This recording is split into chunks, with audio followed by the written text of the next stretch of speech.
Salut! Aujourd'hui on parle journaling. Je pense que vous êtes au courant si vous me suivez depuis un petit peu le début de la chaîne, où je parle énormément au-delà de l'écriture, du journaling et de la pratique de l'écriture au quotidien. Et comme je suis un peu plus à fond dedans ces jours-ci, on va dire, donc je voulais vous faire une petite vidéo sur ma façon de journaler. Je sais pas comment on dit en français, d'ailleurs j'ai toujours roulé avec cette traduction. Mais comment je tiens mes journaux intimes, mes journaux personnels, de façon générale.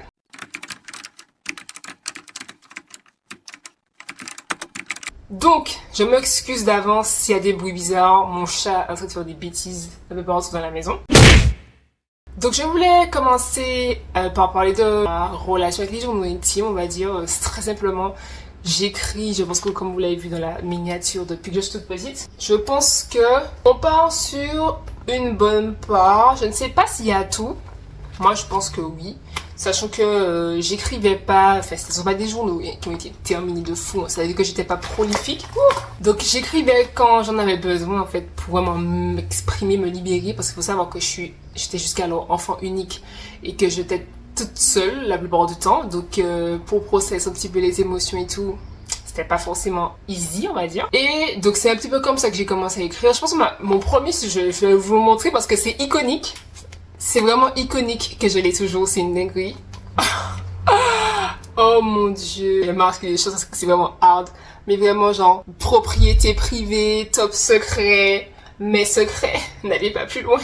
Qu'est-ce que je racontais? Wow. Mais en soi, quand on regarde bien, j'écrivais un peu de tout. Hein. Là, j'ai trouvé des poèmes, des dessins. C'était mon lapin, je crois. Et c'est là encore, comme je vais en parler tout à l'heure, il n'y a pas la date. Donc, je ne sais même pas exactement en quelle année. En tout cas, j'apprenais à... Ah, attendez. Oh my god! Je faisais des trucs avec des looks et tout. Pardon, je suis désolée. Je suis un peu en train de m'éloigner du sujet. Donc en soi, avant, je pense que j'ai commencé avant d'écrire des débuts d'histoire et des fictions.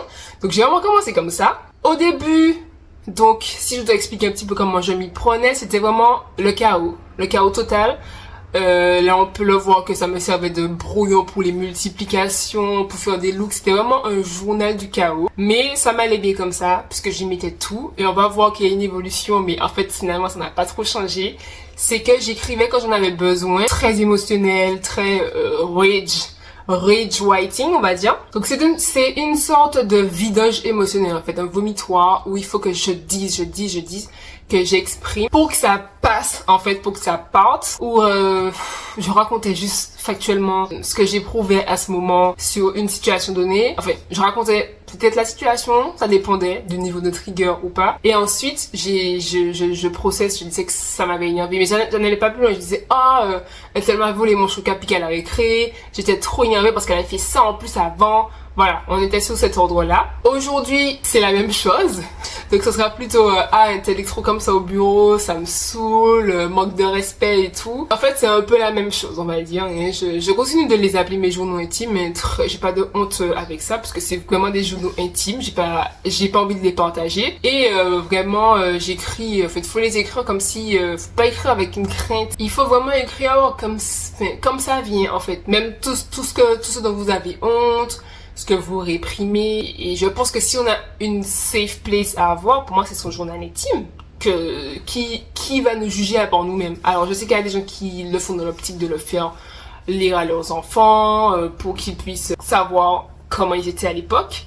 Moi, je pense pas que je le ferai parce que j'ai peur que ça me bride et j'ai peur de me dire oh non, je voudrais pas que mon enfant voit cette facette-là de moi. Donc alors là pour le coup, je pense que ça va finir plutôt brûlé quand je vais mourir. Et donc c'est à peu près comme ça que je m'y prends. Donc je voulais vous donner des petits tips pour comment on utilise, comment vous pouvez utiliser. Parce que moi, au fur et à mesure des années, j'ai commencé à avoir du mal. Billy, j'arrête. J'ai commencé à avoir du mal à comment utiliser, je savais plus trop comment utiliser en fait le journal et j'avais l'impression que c'était pas suffisant et je voulais me détacher effectivement à un moment de ce truc de journal intime, j'écris et quand je relis, ça m'apporte rien. Donc, j'ai changé quelques petites choses. Et je pense qu'on va partir sur mon journal actuel parce que c'est vraiment le journal le plus organisé que j'ai eu de toute ma vie. Il se présente comme ceci. Moi, je recommande... j'ai des pages blanches, donc pas de lignes. Et en fait, à la base, c'est un carnet à dessin. mais je me suis dit je vais tenter. À la base, j'aime bien quand il y a des lignes. Arrête ça! Arrête! Donc mon premier tip, ce sera, il faut mettre les dates. On a ce truc de commencer par, oh, je suis un journal, aujourd'hui je suis en colère. Avant de faire ça, il faut mettre la date du jour, mais surtout l'année, au moins le mois et l'année, qu'on sache de quelle période on parle, parce que des fois on essaie de relire et tout, parce qu'à la base, moi j'aime bien relire, et je me rends compte que je ne sais pas quand est-ce que j'étais, je sais pas si j'étais en première, en quatrième, donc du coup j'essaie de deviner, mais c'est vraiment pas évident. Et je trouve que ça permet de rajouter du contexte pour les moments où on n'a pas voulu en mettre plus dans les écrits pour expliquer plus ce qui se passait, quoi. Et je conseille aussi, c'est mon petit tips, de mettre d'où vous écrivez. Donc en fait, vos entrées devraient être très simples, ce serait date du jour, et vous mettez là où vous écrivez. Donc si vous écrivez toujours chez vous, vous laissez, mais le jour où vous écrivez ailleurs, moi j'aime bien écrire, parce que des fois je n'écris pas chez moi, je pars pour écrire, que ce soit aller près de la mer, dans la forêt, donc j'écris, ce jour-là j'étais à la forêt à la Philippe, le matin, peu importe. Donc, juste pour avoir un contexte et de savoir le mood, parce que ce serait trop une dinguerie si vous vous rendez compte que vous êtes au même endroit plusieurs années plus tard en train d'écrire ou quelque chose comme ça, donc, ou que vous avez refait les mêmes choses. Moi, je trouve que c'est très bien pour ancrer en fait les moments dans le temps. Un autre tip, donc comme je vous disais, c'est de choisir un truc avec numéro de page. Et moi, c'est ce que j'ai commencé à faire et c'est ce qui va me mener au conseil suivant, c'est de numéroter vos pages. Donc là, je suis à peu près à la page 140, 150. Donc j'écris et après au début je fais un sommaire. En fait vous laissez des pages au tout début et vous écrivez dans les différentes catégories de ce que vous voulez. Si vous voulez faire des trackers, d'écrire votre mood tous les jours de l'année ou les livres que vous avez lus.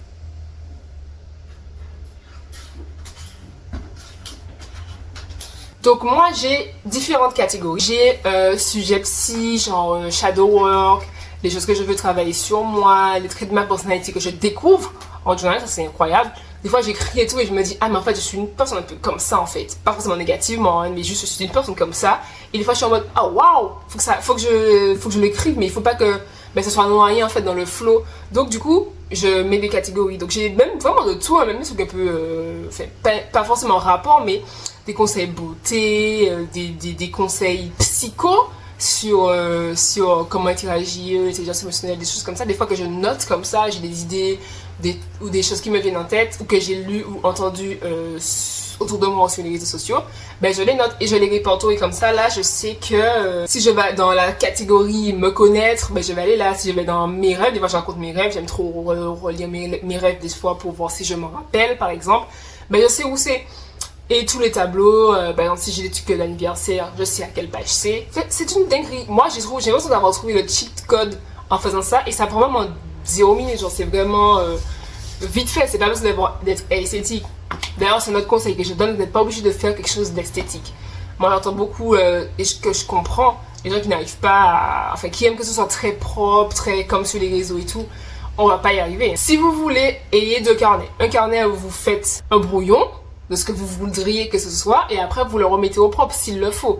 Mais il faut pas que ce soit quelque chose qui nous bride parce que c'est trop important de pouvoir se lâcher et d'écrire, de faire des ratios. Moi je suis désolée, hein, c'est vraiment moche, je colle des trucs, j'ai pas de ligne, je fais des trucs que je trouve beaux et c'est tout. Et moi je trouve c'est beau, donc c'est le plus important puisqu'il faut qu'on rappelle que c'est là pour vous.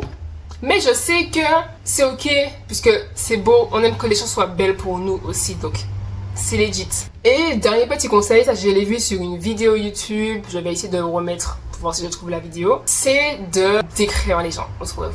Parce que je sais qu'il y a 2 écoles. Il y a l'école de j'aimerais que personne d'autre n'intervienne dans mon processus mental et que ça ne se concerne que moi et moi. J'entends, mais moi c'est pas possible. Si je dois raconter comment une personne m'a trigger, il faut que je dise qui est-ce et comment ça s'est arrivé et pourquoi ça m'a fait mal. Parce que c'est comme ça que je vais le process en fait. Mais après chacun fait ce qu'il veut. Au-delà des gens, ça doit porter sur nous d'abord. Mais si vous parlez comme moi de personnes, décrivez-les.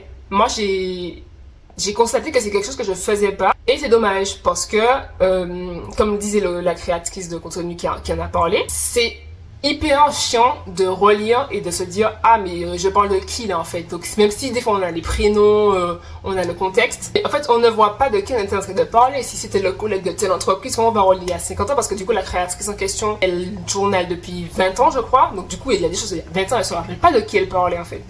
Et donc c'est mieux de les décrire physiquement et des traits de personnalité en fait assez marquants pour que 10-15 ans après vous pouvez vous dire ah oui c'était ce collègue là et tout, ouais, trop un déchet humain, ou ah c'était mon coup de cœur et tout, cette personne là était trop bien. Moi je trouve que c'est très malin et je dirais que j'y pense pas parce qu'en fait on se dit toujours mais on sait, mais en fait on voit toujours avec notre prise de maintenant. Mais bien sûr ça dépend toujours de si vous voulez vraiment les relire plus tard. C'est pour ça qu'il faut aussi écrire des moments de joie parce que si vous relisez vous avez l'impression que votre vie était misérable. Donc écrivez aussi les moments heureux, ça c'est important. Ces conseils étaient vraiment super intéressants parce que du coup elle a le point de vue de quelqu'un qui relit après des années. Et c'est ce qui m'a aussi inspiré à faire ma vidéo pour donner les miens aussi et moi ce que j'avais déjà constaté que je faisais et que je continue à faire aujourd'hui. Ah, et dernier tip, ce que j'avais oublié de vous dire concernant les personnes. Ça peut être aussi un exercice d'écriture et que je trouve que ça s'inscrit très bien dans la logique du journaling. C'est de prendre des gens qu'on voit ou des gens proches de nous mais pas proches mais juste dans notre environnement et de les décrire comme je disais précédemment. Ça, pour moi c'est un entraînement aussi à ce qu'on pourrait appeler des fiches personnages parce que du coup on a l'habitude de décrire, de caractériser en fait des gens tout le temps. Et ça c'est un super tips pour quand on sera devant notre manuscrit et qu'on aura besoin de matière réelle pour caractériser nos personnages. Et ça ce sera super important je pense, et ça va donner un peu cet insight réel que on recherche souvent et que du coup quand on est devant le personnage on se dit bon je lui mets ça, il est comme ci, il est comme ça, mais il n'y a pas ce petit truc que j'avais remarqué chez cette personne il y a 3 ans qui avait fait un truc qui était très humain mais très un peu weird, un peu quelque chose qu'on s'y attend pas mais qui était très humain et qu'on ne pense pas forcément à mettre au niveau de tes personnages en fait dans la vie. Et c'est quelque chose que j'ai commencé à faire très récemment aussi. Donc voilà, j'espère que cette vidéo vous aura plu. Moi je kiffe parler de ça, de toute façon c'est un sujet qui m'anime de fou et si vous voulez d'autres vidéos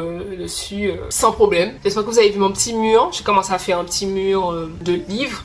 Et je sais pas encore où ça me mène, donc pour l'instant j'aime comme ça, je vais peut-être en rajouter au fur et à mesure des jours, des mois. Donc on se dit à bientôt pour une prochaine vidéo. Bye!